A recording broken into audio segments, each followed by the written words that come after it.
what is it that I actually want to do? And I didn't know. So then I started, okay, what is it that I like? And I also didn't know what I even liked. So it was truly like a sense of I don't even know who I am and what I like to do. So I had to start looking really into myself and paying attention to where my curiosity was, like which kind of events I wanted to go, which kind of conversations I was getting hooked in.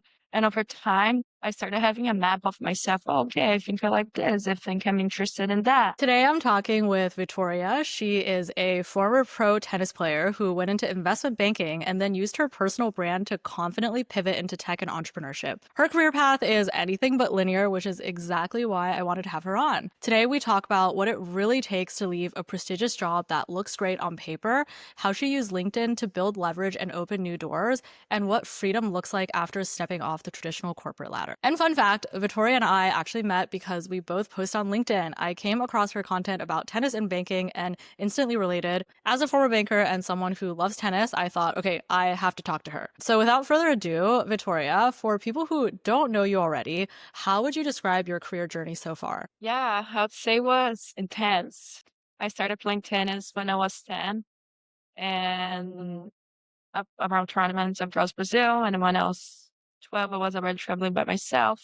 By 15, I left my hometown to live by myself to continue playing tennis at a bigger club that had more structure. And during that time, I was practicing 6 hours a day and traveling 5 to 7 months a year playing tennis across the world. Yeah, and during that time, I got to be ranked 118 in the world. Play day was open, and the culture day was started to reach out to me to come play for their school. So then I came play D1, and right after that, I went into banking. So I think it was a very intense and definitely not linear career path so far. So when you think about your path from tennis to banking and now exploring startups and entrepreneurship, what like through line or theme connects all of those experiences for Yeah, I would say curiosity and adaptability. I think that I have always been very curious. The reason why I truly played tennis was because I wanted to travel the world, and tennis was my best chance to leave the countryside. So I was like, yeah, let's just play tennis. And then through banking, I just wanted to reach the financial freedom to truly explore my curiosities. And that's the reason I went into banking. And I think the adaptability comes in when I was able to reinvent myself over and over again through different life states. You initially joined banking because you wanted to get the financial freedom, also professional experience. How was that experience for you working at Citi? Yeah, it was flips of ups and downs, but overall was a great learning experience. I learned a lot about just myself, but also skills that I can leverage for other jobs I will go in.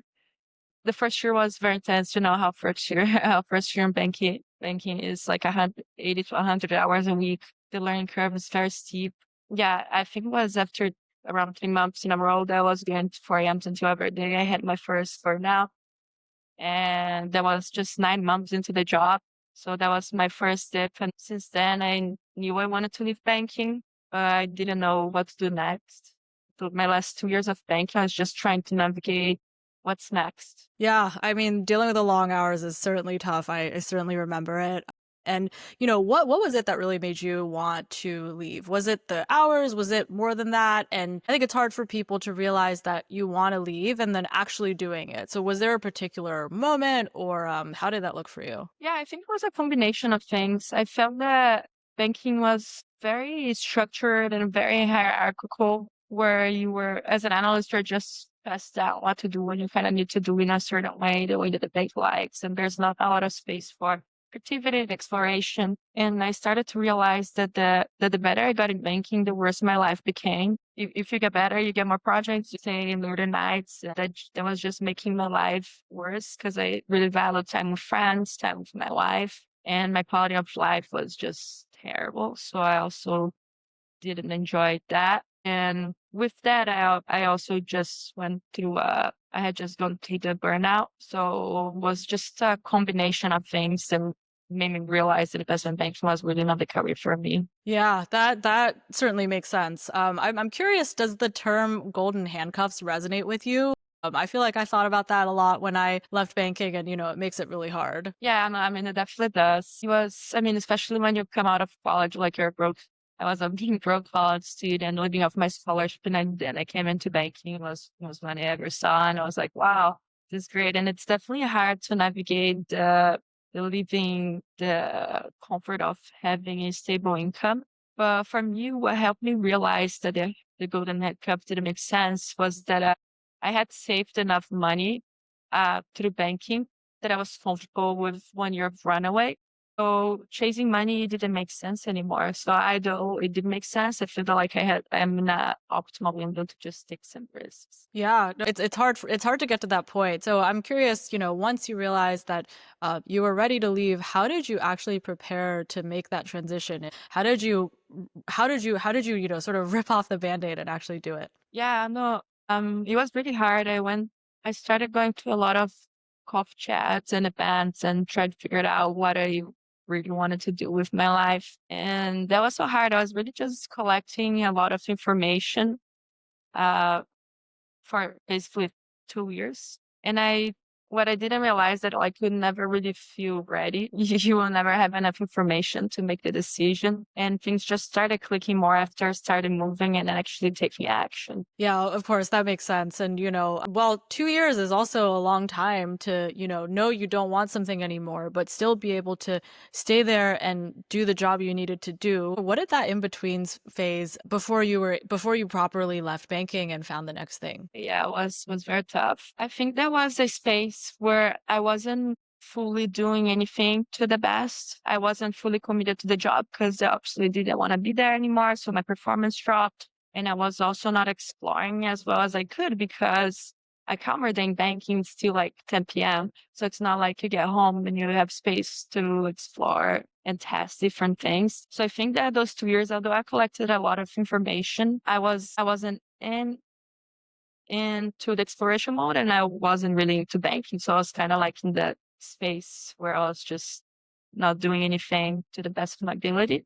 And in terms of emotions itself was very hard to navigate just not being the banker, but also having no idea who I wanted to become or even questioning like who I was, what I liked. The best way to describe it's really like an identity crisis of who I am, what do I like, what do I want to do with my life. Yeah, I resonate with so much of that. I guess one of the things you mentioned, it's easy to plan, it's easy to like gather information, but it's really hard to take action, especially when you're, working until 10, 11. I'm sure sometimes even later at night.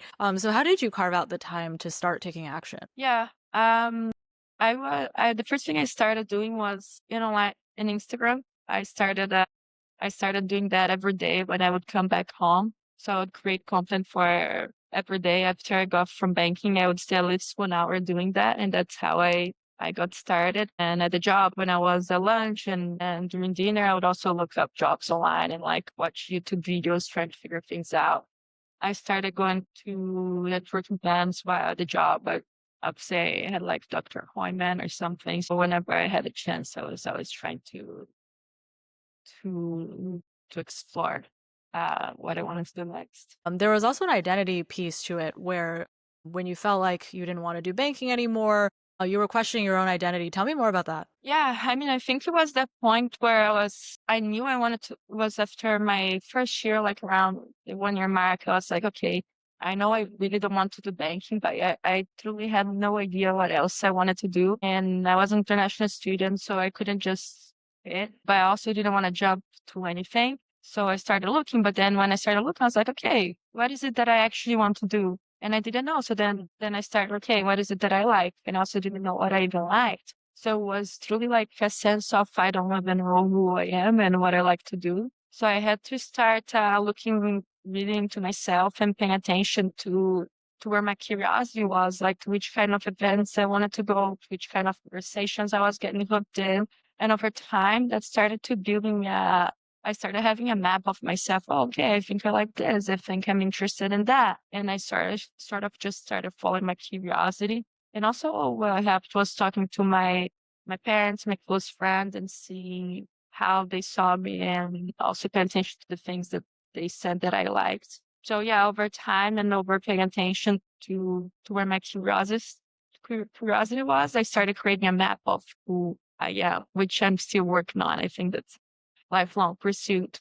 over time that started to become a little bit more clear. Yeah, I really love what you said about building a map of yourself and how when you lean into curiosity and you ask those questions, it doesn't just come from one place. It might be events, journaling, talking to yourself, but then also getting the information from people who are closest to you and sometimes might see things you don't. So that's such a great way of framing it. I love the map. And so, you mentioned that you started leaning into that curiosity, having those conversations. What did that initial map look like? Yeah. I think that the thing that helped me the most in the beginning was truly just opening Luma and seeing which kind of events I was interested in.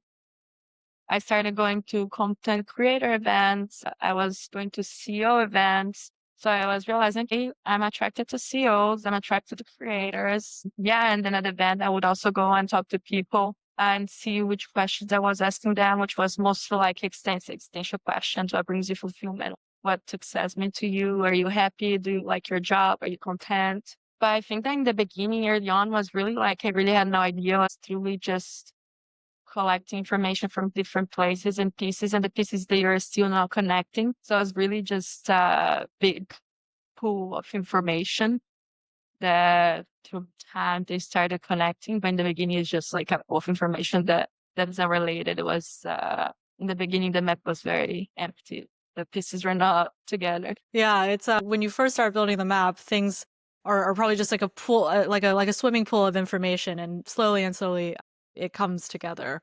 So, and you mentioned you one of the first ways you took action, even when you were still working in banking, was starting an Instagram account. Yeah, tell me more about that. How did you start sharing your story online, and how did you pick Instagram, and what motivated that, and I guess what changed too? Yeah.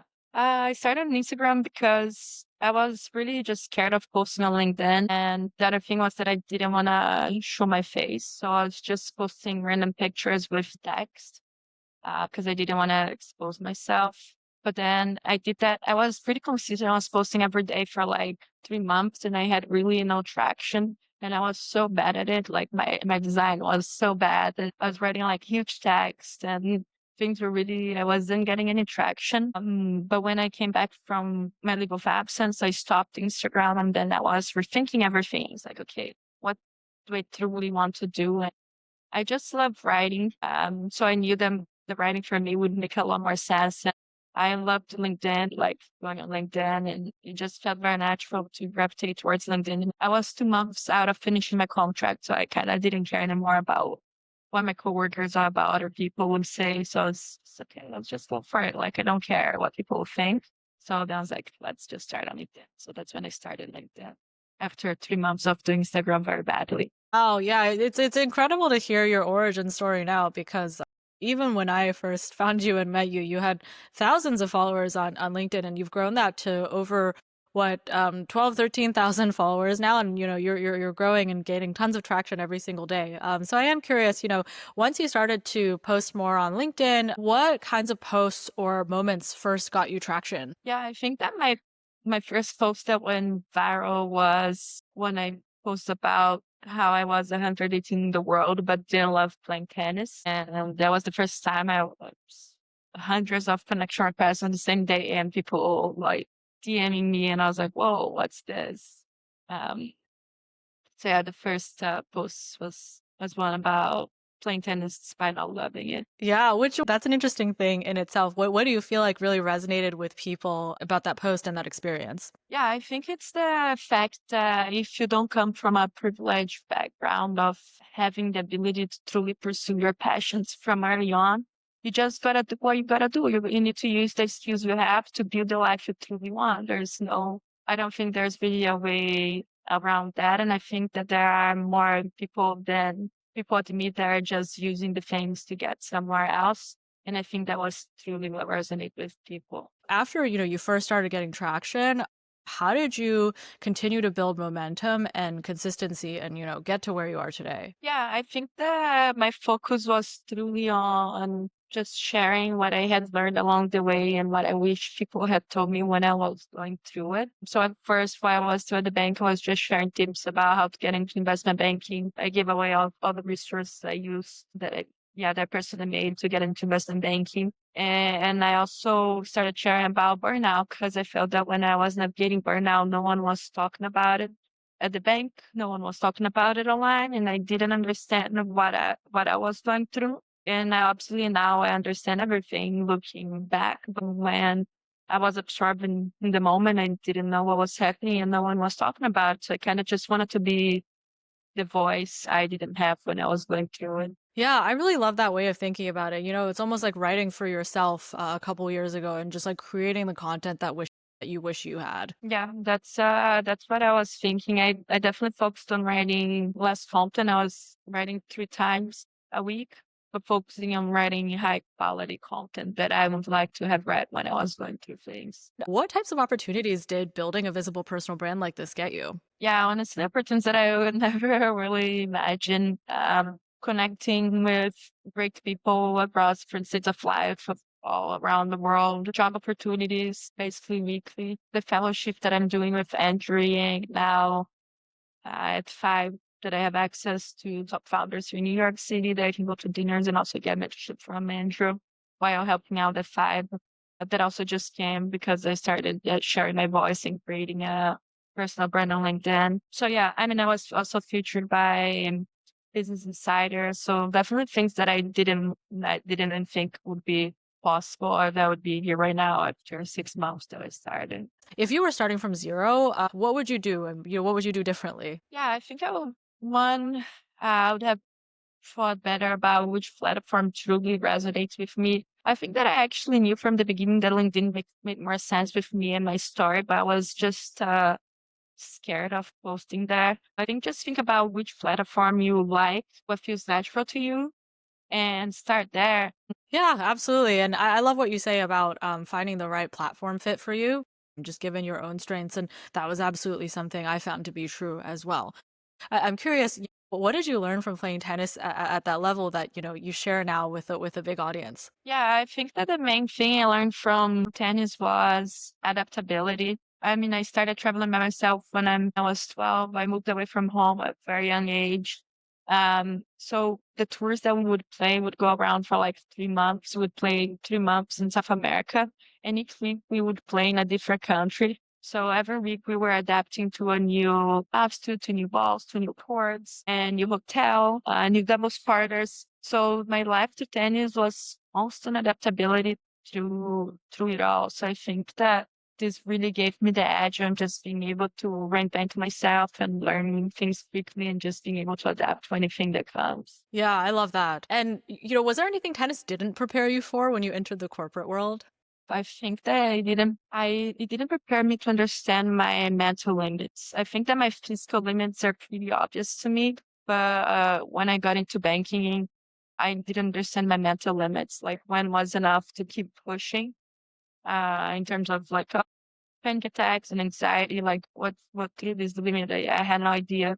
With tennis, the limits were always physical, so I didn't understand my mental limits. Yeah, and the mental and the physical is definitely so linked, as I'm sure you know very, very well. In terms of building your personal brand, what do you feel like is something people misunderstand about doing that or creating content? Yeah, I think that one thing that has been in my mind is that you need to tell a story. I feel that a lot of content I see is people being super tactical or being super specific, and I realize that a lot of times that doesn't gain too much traction. So I think that everything you put out there needs to be embedded in a story. How can you tell your point with storytelling? And I think that has been a big differentiator for me with my content creation.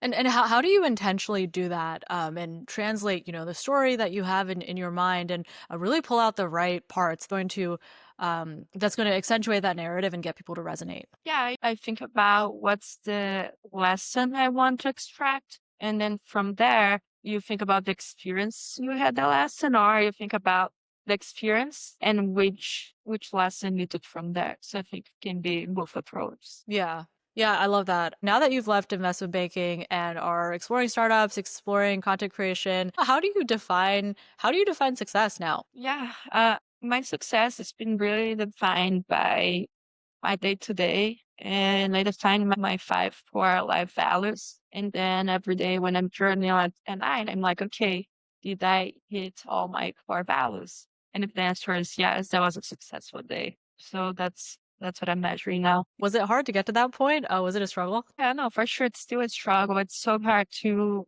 let go of outcome and to really thinking, okay, did I have fun today? Did I enjoy my day? How can you take an experimental approach and like truly have fun with whatever you're doing, even if things are not going right? If you're doing an interview with a customer and then it's not really what you want, it's not really the person you want, and you get frustrated. But instead of getting frustrated, you're like, this is not the person I was looking for. I'm actually closer to the other one. But it's definitely been hard to let go of old patterns of achievement and just being so outcome driven to, okay, let's have fun with the process of learning. Let's have fun with our day and just enjoy the journey instead of chasing the outcome. Yeah, I love what you said about how growing and reinventing and experimenting is a journey that you're always on, and you're always building the map of yourself. Well, a few quick questions to wrap up.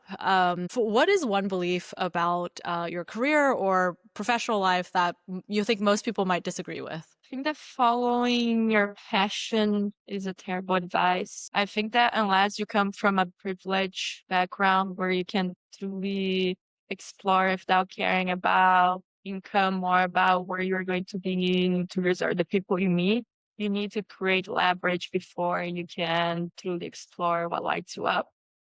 And that's just the way I have approached my life until now. With tennis, I didn't love playing tennis, but I knew was my best option. And banking, absolutely didn't love banking, but I knew that would give me the privilege to be exactly where I am now, exploring what truly lights me up and building my own business. Yeah, I really love that because it's not the simple, oh, just do what you're interested in because you're doing that now and you're exploring that now, but it's only after you built that leverage for yourself, right? So I really love that very real view. And so for someone thinking about, their own pivot, feeling stuck in a job or thinking about building leverage and what they're going to do next, what would you tell them? I think that two things. One is that you will not find an answer. Like I think I looked for an answer for too long that didn't exist. I think that to take the leap, you are not going to have like 100% of information. You're going to have like 50, 60, and that should be enough for you to make your decision. Just point your boat in the direction of your North Star and then jump because you're probably going to pivot again after that. But you just need to get closer to who you truly are, and you're just going to find that by trying different things. So staying stuck is actually the worst thing you can do. And the other thing is to truly just put yourself on the internet. Whatever platform resonates with you, either LinkedIn, Instagram, TikTok, YouTube, for me, it has been so life changing to just share my journey, share my voice, and so many opportunities that I didn't think would come my way came. So that was, I have been advising everyone that comes asks for me to advise to just put yourself out there. I love that. In terms of what's next for you, what's something you're excited about on the horizon? Yeah, I'm super excited about building my business. I'm trying to solve the problem that I went through that when I left a structured environment, I lost my habits and my structure, and I felt I was having a little bit of difficulty going forward. So I want to create something to solve this specific problem and help high performers who are navigating what's next um, better. So I'm super excited about figuring entrepreneurship. I love that. And for someone who's interested in following along your journey, where can they find you online? On LinkedIn, Vitoria Okuyama. I'm also on Instagram, but there I mostly share my personal life. So for thoughts, definitely. Love that. Thank you so much. Thank you.